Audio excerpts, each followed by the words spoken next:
Ini yang perlu kita tahu, teman-teman sekalian, China sudah mengakumulasi kekuatan militer, perdagangan, keuangan, ICT, teknologi antariksa. Nah, dari konstruksi seperti ini, maka cerita tentang One World Governance, OWG, apa yang disebut dengan tata pemerintahan tunggal dunia, pada hakikatnya adalah New World Order, tatanan dunia baru. Dan itu tunggal. Bagaimana dengan Rusia? Nah, Rusia ngambil jarak. Bagaimana dengan Iran? Iran ngambil jarak. Jadi artinya dalam konstruksi kayak gini muncul pertanyaan, Cina ini sesungguhnya sedang bersaing atau sedang berteman dengan Amerika? Ini yang perlu kita pahami, bahwa situasi ke depan tidak makin mudah.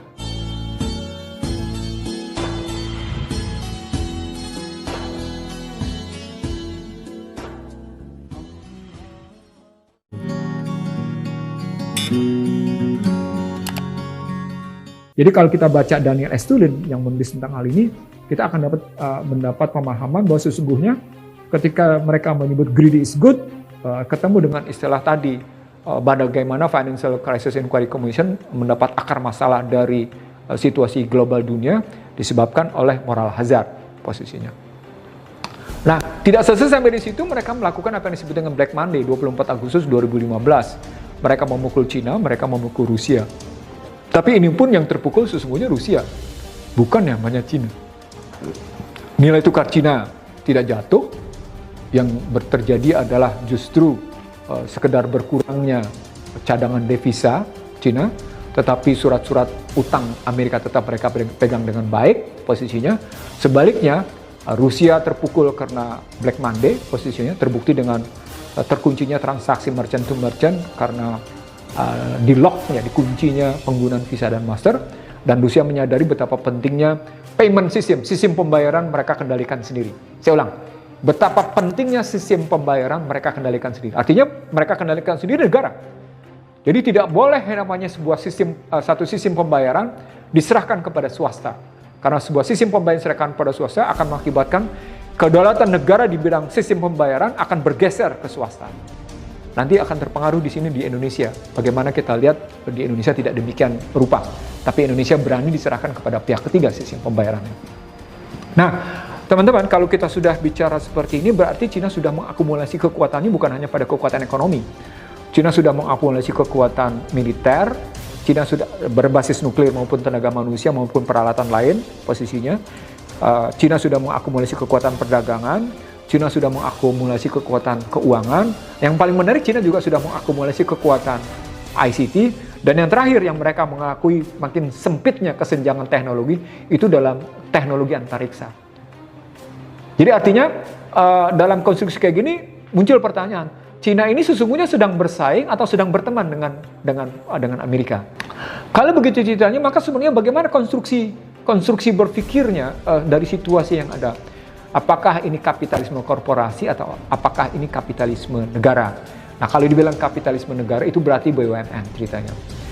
Nah, sampai di sini kita ngelihat ternyata selama krisis keuangan global sampai dengan hari ini, Cina yang digembar-gemborkan ekonomiknya bakal ambruk, Cina yang digembar-gemborkan perekonomiannya bubble penuh dengan gelembung, Cina yang digembar-gemborkan bakal berantakan karena gagal merespon pertumbuhan kemiskinan, Cina yang digembar-gemborkan dengan jumlah penduduknya yang demikian besar, itu ternyata bisa bertahan. Bahkan dalam situasi global pandemi ini yang mereka rancang, yang dirancang itu, Cina tetap punya pertumbuhan ekonomi yang positif, gitu posisinya. Dan dalam konstruksi vaksin misalnya, walaupun Cina sudah menghasilkan Sinovac dan Sinopharm, Cina tetap berani mengimpor. Nah, ini mengejutkan. Apakah memang Cina sungguh-sungguh tidak mampu membuat vaksin? Atau Cina sesungguhnya sedang mengumumkan kepada dunia, kalau pakai bahasa lain, ini menunjukkan bahwa corporate capitalism yang dibangun di Barat, sesungguhnya bergandeng tangan dengan state capitalism yang ada di Cina.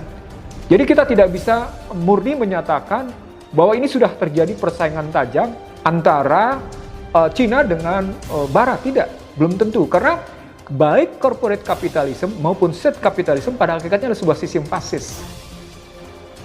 Nah, kalau pada hakikatnya sistem fasis berarti mereka sesungguhnya sedang kerjasama, bukan sedang bersaing. Nah, dari konstruksi seperti ini, maka cerita tentang One World Governance, OWG, Pada hakikatnya adalah apa yang disebut dengan tata pemerintahan tunggal dunia. Pada hakikatnya adalah New World Order, tatanan dunia baru. Dan itu tunggal.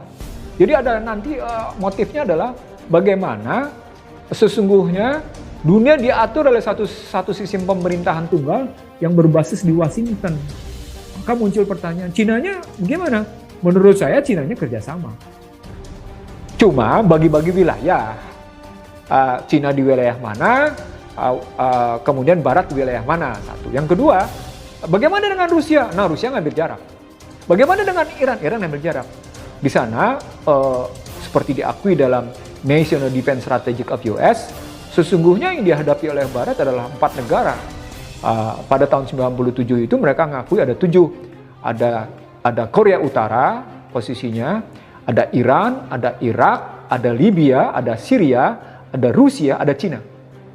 Nah, setelah yang namanya Libya, Syria, Irak kena, berarti cuma tinggal 4. Cuma tinggal Korea Utara posisinya, Iran, Rusia, dan China.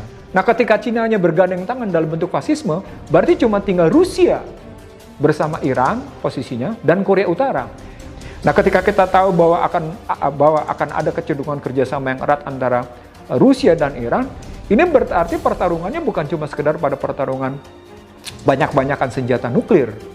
Nah, karena itu kata kuncinya ada soal teknologi maju dalam perindustrian pertahanan. Nah, dari konstruksi seperti ini, kita tinggal pilih sekarang. Kita mau seperti apa? Ini yang perlu kita tahu, teman-teman sekalian. Ini yang perlu kita pahami bahwa situasi ke depan tidak makin mudah.